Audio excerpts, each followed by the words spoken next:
Hello friends, आप सभी को मेरा नमस्कार। मैं आपको स्वागत करता हूँ मैं ईशान ब्रेन बर्ड्स पे। मैं वापस आ चुका हूँ आपके दिमाग के परिंदे उड़ाने। फ्रेंड्स, 8 दिसंबर को इस देश ने अपने एक हीरे को खो दिया, एक अपने इतने इम्पोर्टेंट जर्नल को खो दिया, जिस न्यूज़ को सुनने के बाद सबकी आंखें फटी की फटी हो गई और सबकी आंख से आंसू आने लगे।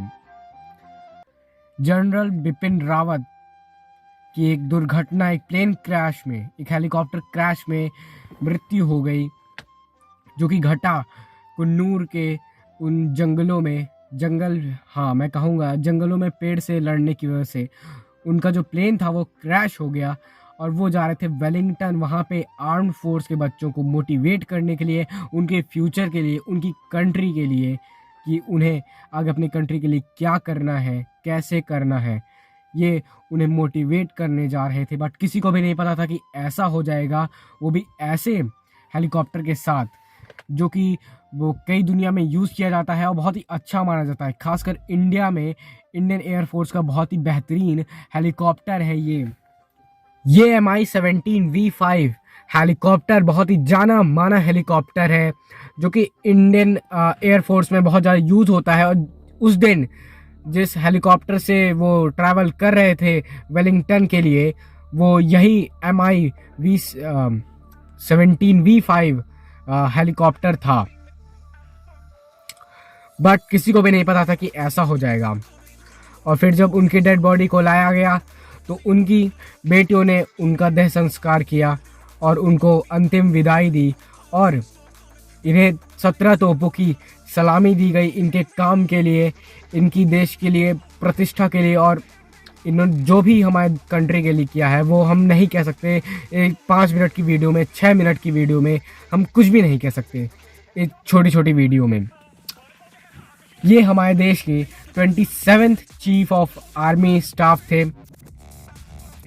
जो कि अब नए कोई बनेंगे। ज़्यादा कि हम देख रहे हैं कि ज़्यादा चांसेस है M.N. नरवणे के, जो कि अगले जर्नल CDS बनाए जा सकते हैं। और इनका जन्म हुआ था उत्तराखंड के एक राजपूत फैमिली में। आपको पता है इनके फादर भी 11th गोरखा राइफल में वो सर्व कर चुके हैं हमारी कंट्री को, और वहीं से इनको भी इंस्पिरेशन मिली। और इनके फादर इंडियन आर्मी में लेफ्टिनेंट जनरल भी रह चुके हैं, तो तभी से इनको वो एक इंस्पिरेशन मिली कि हाँ, मुझे भी इंडियन आर्मी में जाना है। और आज ये इतने बड़े पद पे पहुँचे, जो कि मेरे हिसाब से इसके आगे कोई भी पद नहीं होता है इंडियन आर्मी चाहे इंडियन एयरफोर्स में। और ये मैं क्या बोलूँ, बट फिर इन्होंने NDA को क्वालिफाई किया और इन्हें मिला स्वॉर्ड ऑफ ऑनर, जो कि मिलता है सबसे बेस्ट कैडेट्स, जो कि अपने फ्यूचर में अपनी कंट्री के लिए कुछ बहुत ज़्यादा स्पेशल कर सकते हैं। उनके पास बहुत तगड़ा प्रेजेंस ऑफ माइंड होता है, वो किसी भी वॉर सिचुएशन को अच्छे से हैंडल कर सकते हैं। उन्हें मिलता है स्वॉर्ड ऑफ ऑनर, और उन्हीं में से एक थे हमारे जनरल बिपिन रावत जी। इन्हें कमीशन किया गया 6 दिसंबर 1978 को 11th गोरखा राइफल में, जिसमें इनके फादर भी सर्व कर चुके हैं। और इनको US सर्विसेज की तरफ से मौका मिला इंटरनेशनल मिलिट्री सर्विस करने के लिए, जिसमें ये डेमोक्रेटिक ऑफ कॉन्गो की तरफ से थे, जिसमें इन्होंने करीबन 7,000 लोगों की जान बचाई। और ये उनका सबसे पहला ऐसा इंटरनेशनल मिलिट्री सर्विस था। सोचिए, जिसको दूसरी कंट्री के लोग बुलाए उनके देश में मिशन करने के लिए, वहाँ के लोगों को सिक्योर करने के लिए, तो वो सोचिए इनका प्रेजेंस ऑफ माइंड, और वो किस तरह के लोग होंगे, कितना जल्दी सोचते होंगे, कितना अच्छा डिसीजन लेते होंगे। हमें ये उनसे सीखना चाहिए। और मैं आपको कह दूँ, जनरल बिपिन रावत ने CDS के पद पर रहकर जितने भी क्वेश्चंस उठाए हैं, चाहे आर्मी से रिलेटेड हो, चाहे एयरफोर्स से रिलेटेड हो, चाहे LAC जो कि लाइन ऑफ कंट्रोल चाइना का है, उससे लेकर इन्होंने जितने भी काम किए हैं शायद आज तक किसी ने नहीं किए होंगे।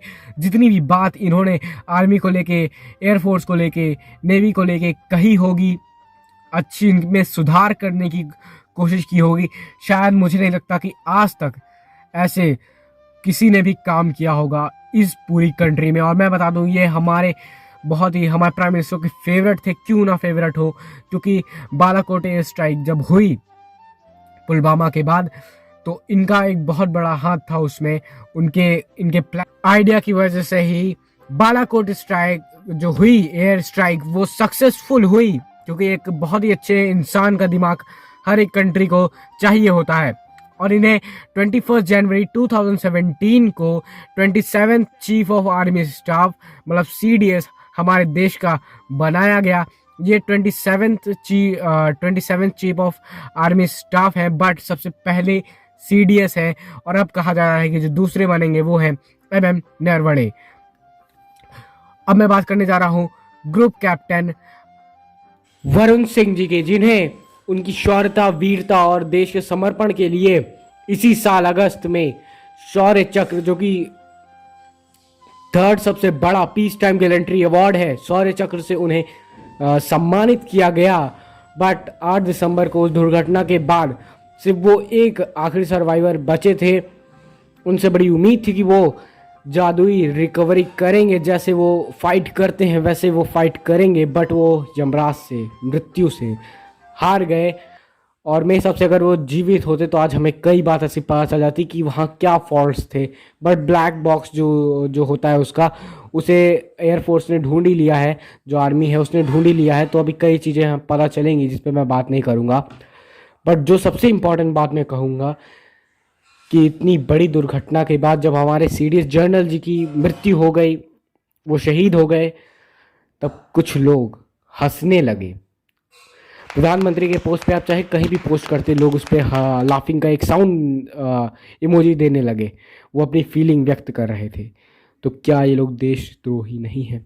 आई होप आपको ये वीडियो अच्छी लगी होगी। अगर अच्छी लगी तो लाइक करिए, अच्छी नहीं लगी तो डिसलाइक करिए, और प्लीज़ द ब्रेन बर्ड्स को सब्सक्राइब करिए। अब मिलेंगे अगली वीडियो में, तब तक के लिए जय हिंद।